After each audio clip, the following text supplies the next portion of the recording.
Lights out, and we're racing in MotoGP here in Motoland. This time around, Marc Marquez does indeed nail the start. He's going to get the whole shot into this tight first corner. Alex Marquez slots into second place. Good start by Bagnaia from the second row. He's immediately up into P3. Going backwards is Frankie Morbidelli, who started on that front row. He's back now in sixth place. That's what he must have feared from the inside, the dirty part of the grid. Morbidelli behind the two KTMs of Acosta and Binder. Acosta, the leading KTM, running fourth. Yeah, this time around, Binder has made a great start.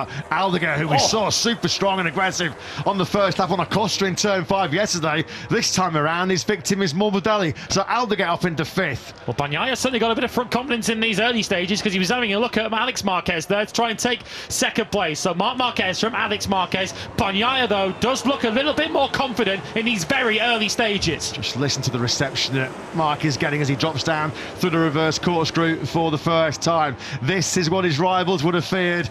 Their worst nightmare unfolding right before their very eyes here as Marc Marquez made the perfect start, got the whole shot, and now he's in position A at the front of this Grand Prix. So Morbidelli on the 21 bike drops down through turn 8 and 9, now through Marc Marquez corner. So good around Aragon, they named that turn 10 after him back in 2018. Bagnaia is coming under big pressure once again from Acosta. Acosta already had one dip at him on the brakes into the first corner. This time around he's going through using the extra support of that hard front tyre down the hill into turn 12. Bagnaia thought better of it there, didn't he, going through 13 after what happened between him and Alex Marquez here in the Grand Prix last year. But Acosta this time has got through up into P3. Has been burnt there before as Pecco Bagnaia, so he stays in fourth place, and this is an area of the circuit where the KTM generally is unmatched. It's so good down the straights, but he's towing Pecco Bagnaia down to that final corner. Bagnaia with the slipstream, and on the way into turn 16 he's able to park it up the inside of Pedro Acosta. Bagnaia, entertaining battle this for third place as the Marquez brothers scamper clear at the front. Certainly not lacking front-end confidence and feeling, was he, on the brakes into turn 16 there, Bagnaia. You're decelerating from all the way down in, well, from 350 kilometres an hour to around about 150. Morbidelli, quickest rider on circuit, a 147.807 from the Italian. On board with Acosta then, hard on the brakes into turn 16.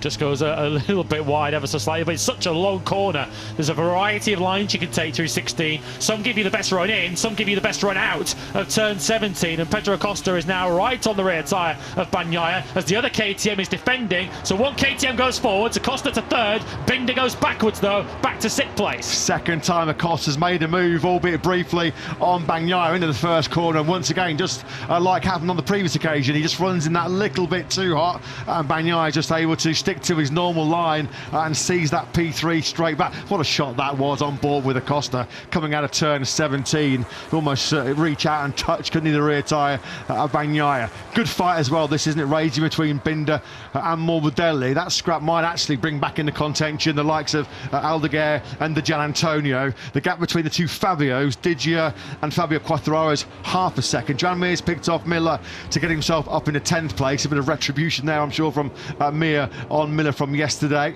So this was Morbidelli going in hot into turn 5 and relinquishing that 5th place back to Brad Binder. Had to say though, this is already a better race than I expected Pecco Bagnaia to be having at this stage. Running in third place, of course. His sprint yesterday was an unmitigated disaster. On the last lap he was in the 47s, was Bagnaia, and only a tenth and a half slower than his teammate Marc Marquez is going at the front. He is just within a second of the race lead. These are potentially ever so small green shoots of recovery for Bagnaia.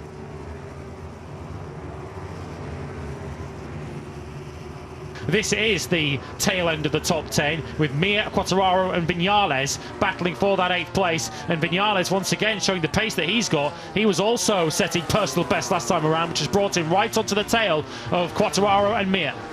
Viñales trying to pick up some of that slipstream on that rapid KTM. Fair play to Quartararo, he's brilliant on the brakes. This looks like, as a contest, the race is over because Marc Marquez is really turning the screw here. 147.180, that is now successive fastest laps of the Grand Prix for the 93, and Alex just cannot go with him, and he's desperately now fending off Bagnaia, Acosta and Binder behind him. Yeah, Marc's the least of Alex's problems at the moment. He's got a queue up behind him. Alex did a 47.6, which isn't exactly slow, but the trio behind him all did 47.4. cause. So Alex Marquez now has suddenly got to pay some serious attention to Bagnaia and the KTMs, who are now crawling all over the back of him. Marc Marquez has set the fastest lap of the Grand Prix. He has checked out. He has cleared off into the distance. This is now a race for second. There is Zarco then walking away from his crash when he was in a very lowly 13th. Marc Marquez now, his lead is approaching 2 seconds, and Alex Marquez will know right now he's got to limit the damage and make sure that he only loses the 5 points today. Just wonder, having been so close to Alex now for such a long time in this Grand Prix, whether Bagnaia is just having to deal with an overheating front tyre, which is such a problem, isn't it, in MotoGP these days? Is that why a rider who's already suffering from a lack of confidence, another fastest lap of the Grand Prix, goes the way of Marc? He really is winding up the wick here now, isn't he? He's into the 46s. What a lap that is on 11 lap old tyres. 46.879. Oh, Binder's gone down. Binder slides out of contention then as the tyres start to wear on this slippery, greasy Aragon surface. That's his crew chief there, Andres Madrid, who is sort of a very sort of cool and collected character, isn't he, Andres? He's absolutely raging. Binder then tips off going through turn 3 out of P5. Well, we just wondered a lap or two ago whether the KTMs were struggling just to match this pace up ahead. Binder ultimately just losing touch and ultimately losing touch with the racetrack through turn 3. Acosta has done a 47.4 on the last lap. He's now half a second adrift and could well find himself soon in quite a lonely 4th place. Look at that. Marc Marquez, the first rider in Aragon history to produce a 146 in a race. Brilliant that by him. This is the battle then for 5th place between Frankie Morbidelli and Fabian Aldeguer. Been waiting for Aldeguer to finally show his colours in this race. He might now be about to do that, as Morbidelli has shown no signs at all of catching the group ahead. He's now in the mid-48s, is Morbidelli. He's best part of 2 seconds slower than Marc Marquez is, who, stop you if you've heard this one already, just set another new fastest lap on a 46.8. But Morbidelli's grip on 5th place is about to be loosened completely. Oh, Fabio Quartararo's taking a tumble. Quartararo's down at the first corner. That is now going to be a 3rd successive DNF for the Frenchman, who was cruelly denied a nailed-on certain victory at Silverstone with that damaged ride height device. Tipping off, that's going to be a front-end washout, isn't it? We're moving into the second half of this Grand Prix, where front tyre wear clearly is going to be a big factor in successive laps. We've seen Binder slip off. We've now seen Quartararo go down the road as well. Has Fabio Quartararo ever had 3 successive DNFs in MotoGP, let alone in his career? He is not a serial crasher, is he, Quartararo? He was running in 10th place, was Quartararo. He was just losing touch with the Mir Vinales battle up ahead of him, and ultimately he has now dropped out of the race. That means that Jack Miller is now your top Yamaha, although he's now lost a couple of places on this lap behind Bezzecchi and Fernandez. Marco Bezzecchi is now into the top 10, and he's just under 2 seconds adrift of Maverick Vinales. So keep an eye on Bez. Unfortunately, it is an unwanted hat-trick for Fabio Quartararo. For the very first time in his Grand Prix career, he's going to have 3 successive DNFs. Never in MotoGP has he gone 3 in a row without scoring a point. Tough times for the Frenchman. Down the hill we go. The Gian Antonio Mir going aggressively on the inside into turn 14. Nice move that by Joan Mir. So that pushes him now up into P7. He's got 3.5 seconds up to Morbidelli, who has recovered from that lap which saw him drop back into the clutches of Aldeguer. Morbidelli's back down in the low 47s now, as Gian Antonio underlines the shortcomings of the Honda right now. We've been hearing it all through the winter, haven't we? That Honda is a much more rider-friendly motorcycle, but it's just not a match for the Ducatis in a straight line. Yeah, and I think Mir running in aggressively hot on the inside of Didier into 14. It really did sort of compromise his rhythm going through 15 as well. Marco Bezzecchi's finally got himself up inside the top 10. Well, Gian Antonio, of course, was one of those riders yesterday who raced the medium rear in the sprint and was hoping that it was going to give him a genuine advantage. We're not really seeing it, though, are we, at this stage, as Mir once again makes a move. This one, though, should be able to stick up the inside of Didier, and it's also opening the door for Maverick Vinales, who says thank you very much, and Gian Antonio loses 2 places. Yeah, good ride this by Mir as he goes charging in hot into the reverse corkscrew, and Vinales got sucked into that one as well, didn't he? Down the hill into that tricky tight braking zone for turn 8. That really did cost Vinales a whole chunk of time. He was glued to the rear tyre of Mir going into 8, and now he comes out of 9 on the back of the Gian Antonio once again. We're on board with Top Gun. Top pace, hasn't it, by Alex? A 47 flat on what a 17 lap old tyres. He's having to dig deep, dig very, very deep to keep Bagnaia at bay. And even if it is a third place, the Prosecco, I think, will taste particularly sweet for Bagnaia today.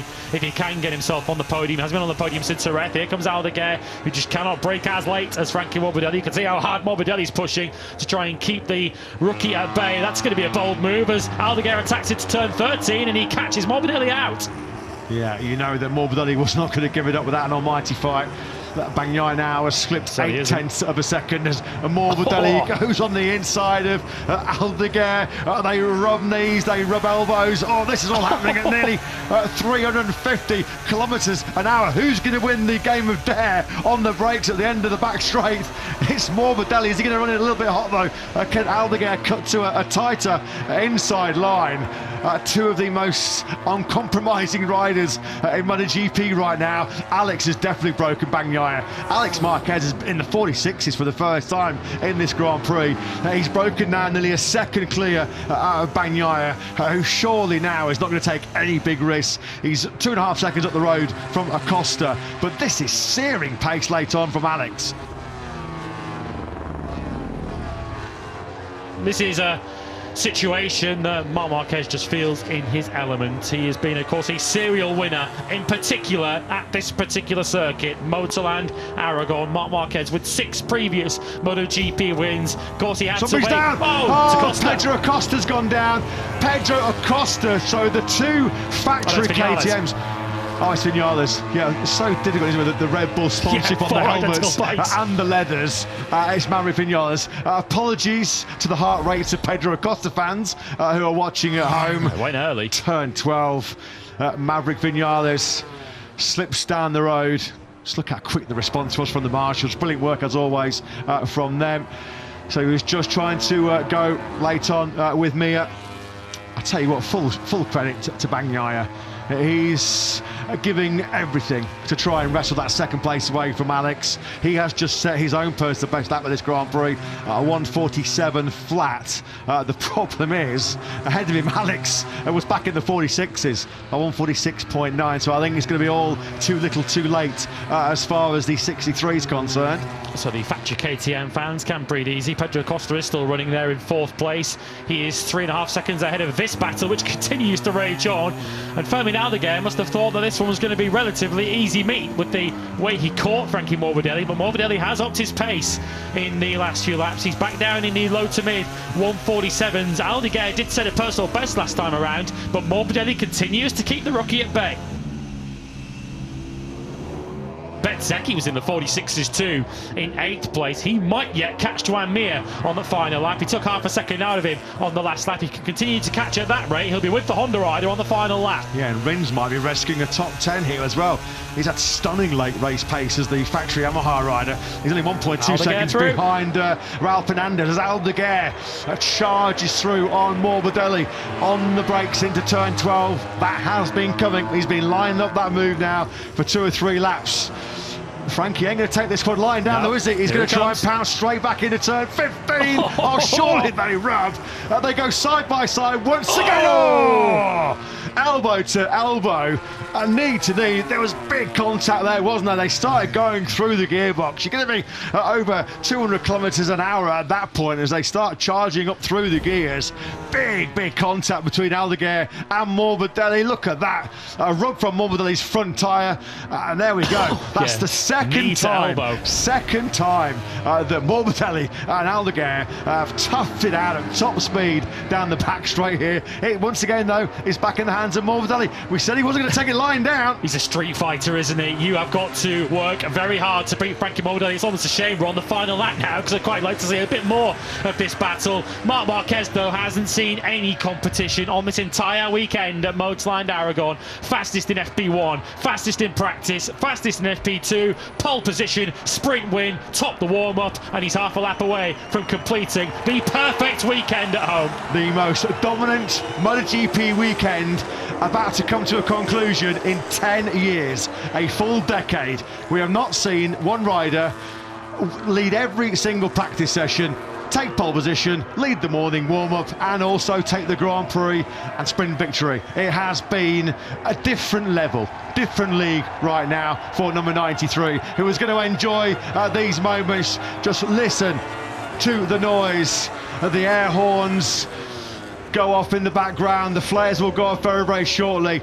Through turn 15 he goes. Last September, Marc Marquez returned to winning ways here in Aragon. His first win in 1,043 days. But it's going to be a magnificent 7th success here at his beloved Aragon, at one of his favourite circuits.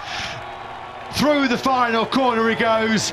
Marc Marquez is a winning machine once again here in Motorland. He has dominated the 2025 Grand Prix of Aragon. He takes the checker flag.